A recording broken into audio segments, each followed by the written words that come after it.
Então, primeiramente, chegar até vocês mais uma vez, né, com uma videoaula. E eu e a professora Márcia, quando iniciamos o trabalho em conjunto, né, que nós chamamos de interdisciplinar, o que a gente deseja é não só nos aproximarmos, mas a gente gerar reflexões. A gente quer que vocês tenham a capacidade de, por vocês mesmos, também começar a construir o conhecimento. Né? E como é que a gente começa a construir esse conhecimento? Quando a gente tem interesse, a gente escuta, a gente lê, a gente faz os exercícios, e aí sim nós temos a capacidade de ampliar toda a nossa gama de compreensão do próprio mundo em que nós estamos vivendo. Essa é a nossa tentativa. Mais do que isso, o que nós estamos fazendo, né? É saindo da nossa casa e chegando até vocês, porque nós transformamos as nossas casas na própria sala de aula. E quando vamos preparando essas aulas, muitas coisas vêm à cabeça. O que gostaríamos de mostrar para vocês, levar até vocês? Que informação a gente quer passar, né? Como tornar mais atrativo. E eu acredito que o vídeo ele possui esse intuito. A gente quer isso. A gente quer tornar as aulas como se estivéssemos lá na sala de aula, levando muitas vezes objetos, fazendo pesquisa, olhando na internet, através dos nossos celulares, de outros mecanismos, né, se assim for possível. Eu considero essas conversas quase como que estar tomando um café com vocês, literalmente, porque eu preparei meu café. Enquanto a gente vai conversando, eu também vou tomando ele. Então, toda essa minha preparação gera o que eu chamo assim de uma aula mais íntima. E até diferente da sala de aula. Porque lá na sala de aula, alguns objetos, folhas, documentos, talvez nem seria proporcionado para vocês ver, pegar, né? Porque às vezes a gente não leva.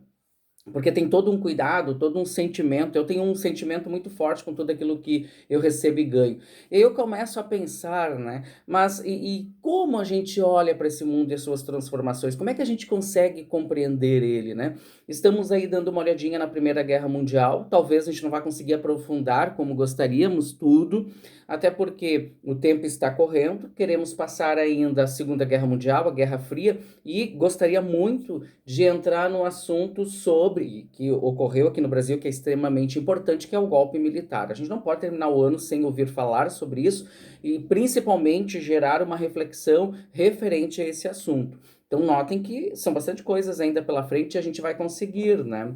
E aí eu olho assim o próprio celular, né? Como é que as transformações foram ocorrendo e as tecnologias foram usadas a benefício de quem, para quem. E o celular hoje a gente usa para tantas coisas, né? Nós chamamos ele muitas vezes de telefone, mas usamos muito pouco para telefonar, para falar com alguém. Porque o telefone, quando ele surgiu, nada mais era, né, do que um aparelho que eu pegava um gancho, colocava ele uma parte no ouvido, e aí tinha um bocal, a parte onde eu falava, e ele servia somente para isso. Eu tinha que fazer ligações. Eu lembro que uma vez a Anjinho, nossa diretora, comentou que uma aluna, ao entrar lá na secretaria, viu um telefone, porque lá tem um, né, com teclas. O telefone que eu conheci, ele era um disco, tu tinha que pegar assim e discar ele para chegar até o número, e que essa aluna perguntou o que que era aquilo. A Angie perguntou, sabe usar isso aqui? E ela disse não, né? Nunca tinha visto um telefone na vida. Porque as transformações e as tecnologias, elas são tão rápidas e muitas coisas vão se tornando de uma forma quase que instantânea e obsoleta, né? E o celular, às vezes a gente usa para tantas outras coisas, menos para falar, conversar ou nos aproximar com as pessoas. Claro que a gente usa as redes sociais, a gente usa o WhatsApp, a gente está conversando com outras pessoas, mas eu mesmo, parando para pensar e preparando essa aula, o meu celular tem quase 500 músicas que eu gosto, né? Eu faço a minha famosa playlist que eu aprendi.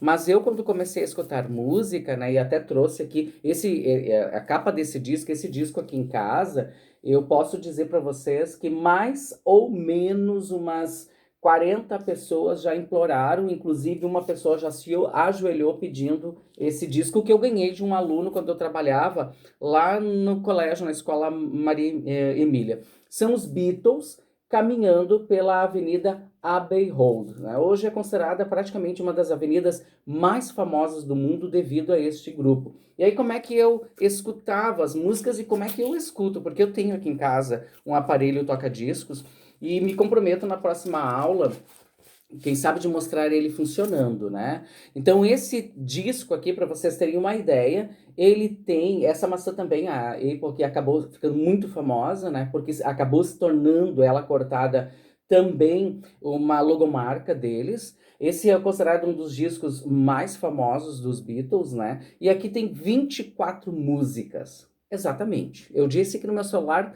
tem em torno de 500. E aqui nós temos 24 músicas. Então, se escutava de um lado, o disco ele terminava, acabava, encerrava, né?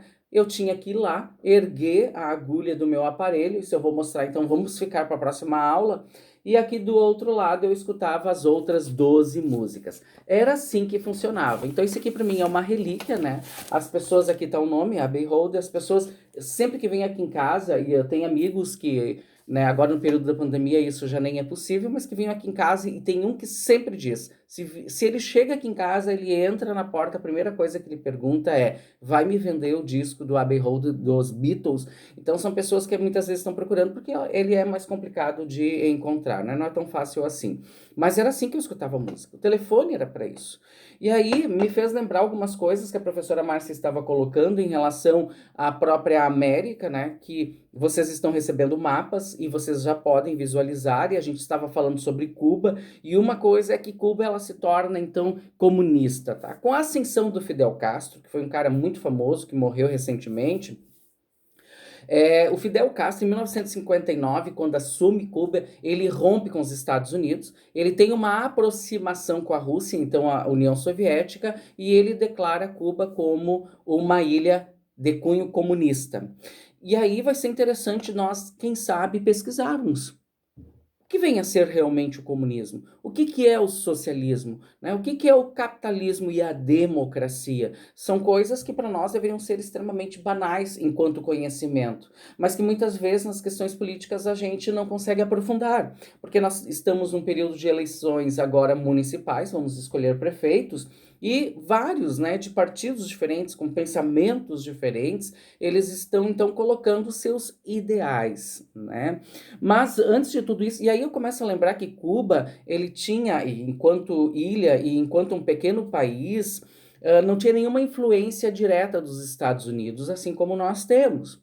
O uso de roupas com dizeres dos Estados Unidos, os lanches, né? Ao ouvir falar em McDonald's, era impossível até bem pouco tempo lá em Cuba. Agora Cuba está, sim, tendo uma abertura para esse mundo capitalista, né? Isso só vai acontecer a partir da morte do Fidel Castro. Quem acaba assumindo é o irmão dele. Não dá para aprofundar tudo, mas para vocês verem como as modificações e as relações do mundo, elas são muito dinâmicas. Uma hora elas estão entrelaçadas, daqui a pouco os ideais se modificam e acabam se afastando. E quando é que isso acaba ocorrendo? Em 1492, quando Cristóvão Colombo chega aqui na América, ele vai chegar justamente na ilha de Cuba. E a partir dali, eles vão explorar essa ilha, principalmente com a plantação de cana-de-açúcar. Qual é a mão de obra principal utilizada lá nessa ilha? A mão de obra escrava negra.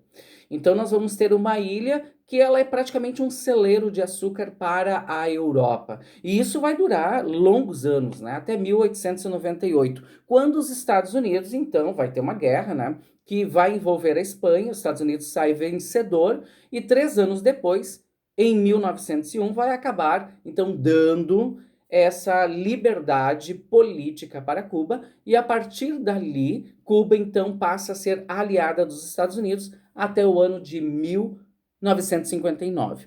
Isso, pessoal, depois que passa Primeira Guerra, período entre guerras, Segunda Guerra Mundial, e aí nós vamos entrar naquilo que eu já citei numa aula anterior, que é a famosa Guerra Fria, que nós não vamos ter um embate direto, né, a Guerra Fria, mas é um período em que os países estão se armando e nós vamos ter uma nova corrida armamentista com países comprando muitos produtos bélicos. Alguns países nem eram amigos dos Estados Unidos, mas se torna interessante que comercialmente, principalmente em relação à questão de armas, vão ter esse contato direto com os Estados Unidos para comprar armas.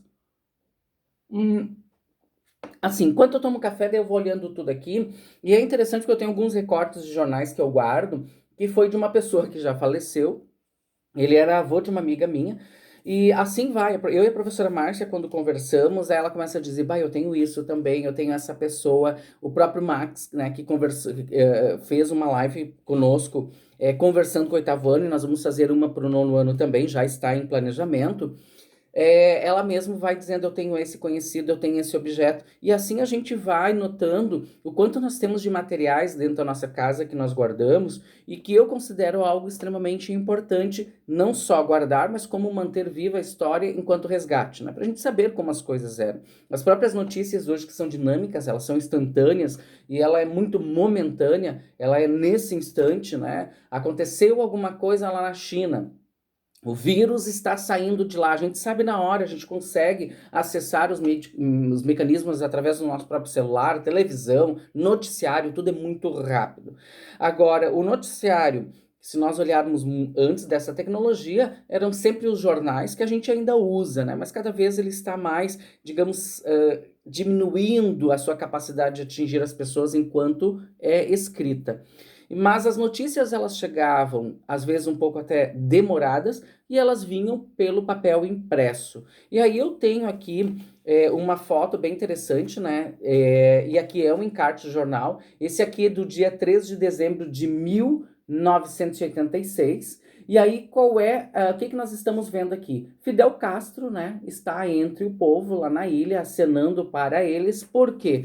Nesse período, eles estavam festejando em Havana, capital de Cuba, 30 anos da Revolução. 30 anos em que Fidel Castro chega e diz: aqui dentro desta ilha, os Estados Unidos não vai entrar.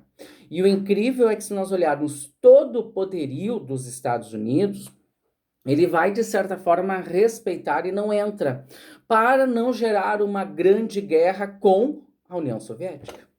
Então, notem, pessoal, que nós aqui na América também estávamos muito próximo dessa grande guerra fria, que não tem um embate direto, mas entre grandes potências, que elas não tinham nenhuma amizade nem interesse de relação, seja ela comercial qual for, mas ambas se armando até os dentes e protegendo não só o seu território, mas o seu interesse enquanto sistema político.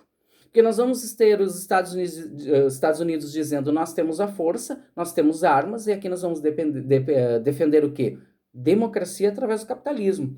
E aí nós vamos ter a Rússia que vai dizer: bom, nós somos socialistas, e aqui a gente vai ficar contra vocês que só tem esse cunho comunista. Depois, estudando, nós vamos ver que ambos sistemas políticos e econômicos têm as suas falhas. Nós não temos dúvida quanto a isso.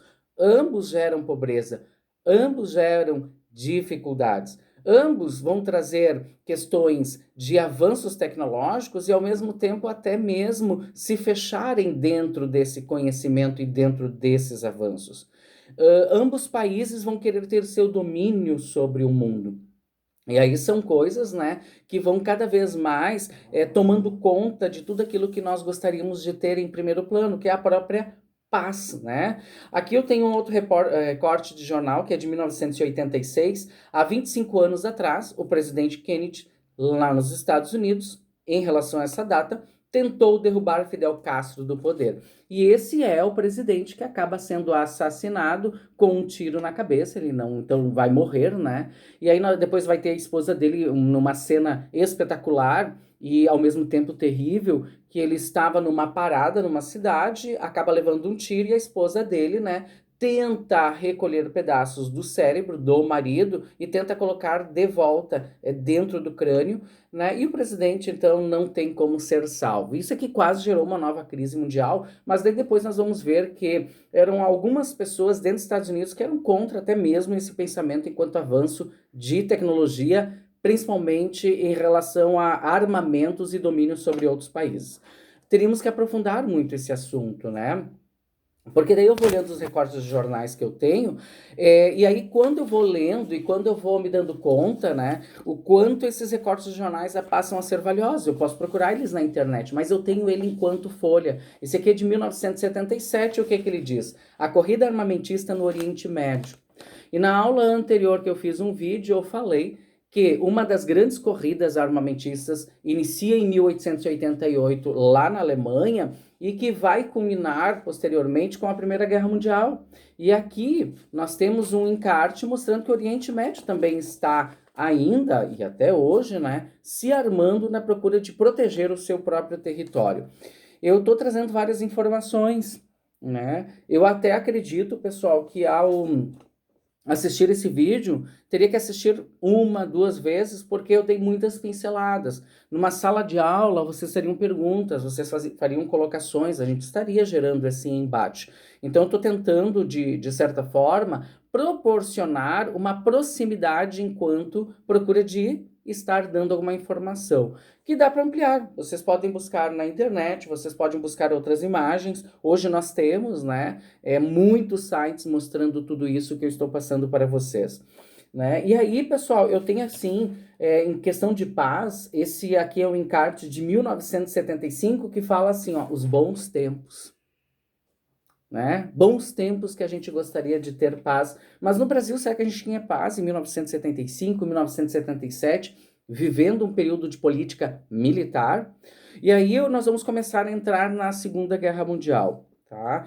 Conversando com a professora Márcia, a gente vai vendo algumas coisas com vocês e aí poder ampliar tudo isso. O que eu digo é que é tanta coisa que a gente gostaria de passar que a gente não consegue abordar tudo, né? O vídeo já está em 16 minutos agora, e ainda não consegui aprofundar algumas coisas a mais e até mesmo gerar um link, né? Uma linha para chegar já na Segunda Guerra Mundial, porque a gente não vai ter tempo para ampliar tudo como gostaríamos. E aí eu tenho aqui o encarte, pessoal, e ele é bem interessante. Ele também é dos anos 70, né? Esse aqui é de 77 também. Muito próximo daquele outro que eu mostrei para vocês. E é assim, como ocorreu as grandes invenções do mundo. É bem interessante. Então aqui nós temos uma lista das grandes invenções consideradas naquele período. E aí o que chama a minha atenção? Em 1817 foi inventada a dentadura, para que as pessoas pudessem se alimentar de uma forma muito mais tranquila quando perdem os seus dentes, tá? Eu não vou passar tudo, pessoal. A fotografia sobre o papel, de imprimir e de ter ela que eu pudesse levar para minha casa, e que inclusive a fotografia sobre o papel foi utilizada muito pelo imperador Dom Pedro II aqui no Brasil, ele era um amante da máquina fotográfica, ela vai acontecer em 1835, é um inglês que vai criar isso, tá? Depois, pessoal, nós vamos ter aqui, que é bem interessante, que é o elevador em 1852. Aí nós vamos ter, pessoal, a famosa metralhadora, que é usada muito na Segunda Guerra Mundial pelos alemães, na Primeira também, mas ela é aprimorada e ela é utilizada na Segunda Guerra Mundial, que é a metralhadora, tá? Ela é de 1862. E aí o que essa metralhadora traz enquanto novidade para a guerra? É que ela, a primeira, tinha capacidade em 1 minuto dar 60 tiros. Então vocês imaginam que durante 1 minuto ela ficava metralhando. Ao chegar na Segunda Guerra Mundial, nós vamos ter uma metralhadora que em 1 minuto consegue ultrapassar 500 tiros. Então nós vamos ter, inclusive alguns filmes mostram isso, principalmente a batalha na Normandia, que é algo bem legal. E quando a gente chegar lá na Segunda Guerra Mundial, eu não posso esquecer, né, até vou anotar isso, de passar o nome de um filme que mostra muito bem isso, quando eles estão desembarcando e apenas 2 metralhadoras conseguem dizimar pelotões de aliados, tá? Estados Unidos e europeus. Então são muitas pessoas que acabam sendo mortas nesta batalha da Normandia. E aí, pessoal, nós vamos ter também o microfone e o telefone em 1876. Só para trazer para vocês todo esse avanço para a gente chegar até o celular que a gente usa hoje, começou em 1876. E aqui no Brasil, uma das primeiras pessoas a investir e a instalar um telefone numa residência foi o Dom Pedro II. Ele era um amante, né, das novas tecnologias. Esse cara era extremamente inteligente. Então, se ele estivesse vivo hoje, né, o que ele faria e quais seriam as impressões dele diante de tudo isso? Então, ele era muito avançado para sua época. Foi considerado, aqui no Brasil, um imperador, um rei, que tinha essa visão para frente. Ele era muito limitado em alguns aspectos políticos, mas ele tinha uma visão muito grande em relação à tecnologia. Eu vou encerrar a aula por aqui. Espero que as informações ajudem vocês. Tem um texto com uma atividade, gostaria muito que vocês lessem e fizessem de uma forma bem simples. Lá no texto, pessoal, nós temos uma atividade com apenas 2 questões, só. Porque o maior interesse no momento é que vocês assistam os vídeos, o que nós estamos recomendando, e que eu e a professora Márcia consigamos assim, ampliar esta gama e chegar até vocês de uma forma bem mais interessante. Hoje eu mostrei alguns materiais meus, A minha casa é assim, cada aula eu vou juntando, né? Eu vou fazendo uma bagunça. Vocês podem ter certeza que onde eu guardo esse material eu tive que tirar muitas pastas e livros até que eu encontrei, porque é um material usual, mas que esse ano ficou muito tempo guardado. Até a próxima aula. É muito bom conseguir chegar até vocês desta forma. Eu consigo me aproximar mais e isso faz um bem enorme para nós. É como eu penso assim, é um resgate, né? A gente consegue resgatar, se resgatar, a gente consegue se aproximar e a cada aula eu sempre vou dizer isso, que vocês fiquem bem, tá? Eu vou terminar hoje de uma forma diferente, né? O Dalai Lama, né, atualmente morando na Índia, que é um dos líderes do budismo, e aqui não entra em questão religiosa, mas tem uma coisa que ele fala sempre que eu gosto muito. Toda boa vontade, toda paz e toda serenidade, principalmente a mental, ela nasce em primeiro lugar em nós mesmos. Se eu não tenho a paz comigo, eu não tenho como levar a paz para o outro. São palavras que eu gosto muito, né, do budismo. E isso me faz lembrar das guerras, né? Por que que eu tenho que levar as guerras para os outros? Porque eu quero manter a paz para mim, para o meu país? Isso não é paz. Paz é quando ela está dentro de mim que eu estou bem e eu consigo levar a paz para as outras pessoas. Até a próxima aula.